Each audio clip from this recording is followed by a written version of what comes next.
सभी को गुड़ी पड़वा की बहुत बहुत शुभकामनाएं। गुड़ी पड़वा, चैत्र प्रतिपदा, नवरात्रे जैसे यदि कहा जाए तो उत्सव का एक संपूर्ण बुके हमारे सामने है।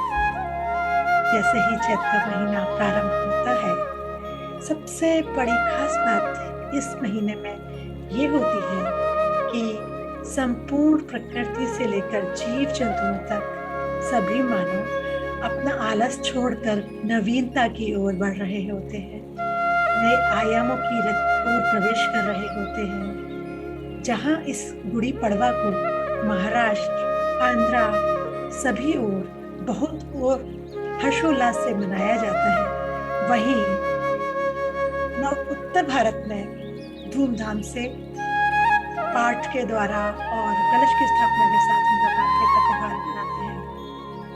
ये त्योहार सुख, संपत्ति और समृद्धि का प्रतीक है। इस समय आम के पत्ते से तोरण हमारे घर के द्वार पर सजाया जाता है, जो कि हमारी संप्रदाय को भी दर्शाता है। गुड़ी पड़वा के 3 विशेष रूप से इसे हम महाराष्ट्र में इसे गुड़ी पड़वा और आंध्र प्रदेश में इसे हम उगाड़ी के रूप में जानते हैं।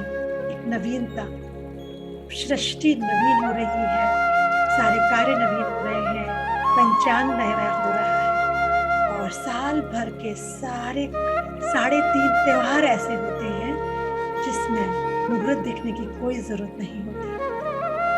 जिसमें से एक आता है गुड़ी पड़वा का त्योहार, जिसके 9वें दिन आती है रामनवमी और हम राम जन्म जी का अवतरण दिवस मनाते हैं। रामनवमी और गुड़ी पड़वा, इन सब के बीच में जो आज के दिन हम महान गणितज्ञ आर्यभट्ट जी ने क्या किया था, पंचांग का निर्माण किया था और उन्होंने कालगणना भी की थी। पूरे अस्त से लेकर के और अस्त तक जो एक समय होता है, उसके बीच में जो एक अमूमन समय होता है, उसके बारे में उन्होंने पूर्ण रूप से बताया था। इसी समय उज्जैन नरेश विक्रमादित्य ने एक संवत का निर्माण किया था, इसीलिए विक्रम संवत का नवीन वर्ष मनाया जाता है। हम सब कहते हैं कि हम भारतीय होने के साथ साथ हम अपने आप को गर्वित महसूस करते हैं कि सारी परंपराएं हमारी क्यों इतनी अद्भुत है, क्यों मनाई जाती हैं। इन सब का भी हमें ज्ञान होना चाहिए, क्योंकि यदि हमें इनका ज्ञान नहीं होगा तो इन्हें उत्सव की तरह देखने में या मनाने में, वैज्ञानिक अर्थ समझने में हमें बहुत समय लग जाएगा और हम वो खुशी अपने बच्चों तक ट्रांसफर ना कर पाए और वो उसे समझ भी ना पाए कि शायद ये त्योहार कुछ उन्होंने बताए हैं या ये चीजें बस बड़े लोग मनाते आ रहे हैं और हम भी मना रहे हैं। तो हमारे भारत में जो भी त्योहार मनाए जाते हैं वो बहुत ही वैज्ञानिक तौर पे मनाए जाते हैं। इन सब चीजों के बारे में हम आप लोगों को त्योहारों के एक त्योहार के बारे में हम आपको डिटेल्स में बताएंगे। आज मैं आप लोगों से एक रिक्वेस्ट करना चाहती हूँ, आग्रह करना चाहती हूँ कि हमारा जो ये नया वर्ष विक्रम संवत प्रारंभ हो रहा है, जो कि 2 अप्रैल 2022 से इस बार प्रारंभ हो रहा है, तो उसमें हम एक काम कर सकते हैं कि हम अपने जीवन में भी एक नया आयाम रचें, हम अपने जीवन में कुछ नया करें और अपने जीवन को स्वस्थ बनाने के लिए आगे बढ़ें। हमारी डाइटिशियन की टीम के साथ साथ मैं डाइटिशियन अर्चना आप लोगों को कुछ छोटी छोटी सी बातों के बारे में अवगत कराना चाहूंगी कि जब हमारे जो श्री राम जी हैं, जिनका अवतरण हमारा नवमी के दिन हुआ था, नवरात्रि के 9वें दिन, रामनवमी के दिन, तो उन्होंने 14 वर्ष तक लगातार फल कंदमूल पर वो रह पाए थे। तो क्या हम सब लोग भी 9 दिन कंदमूल या फलों पर नहीं रह सकते? हम थोड़े से अनाज का क्या हम परहेज नहीं कर सकते?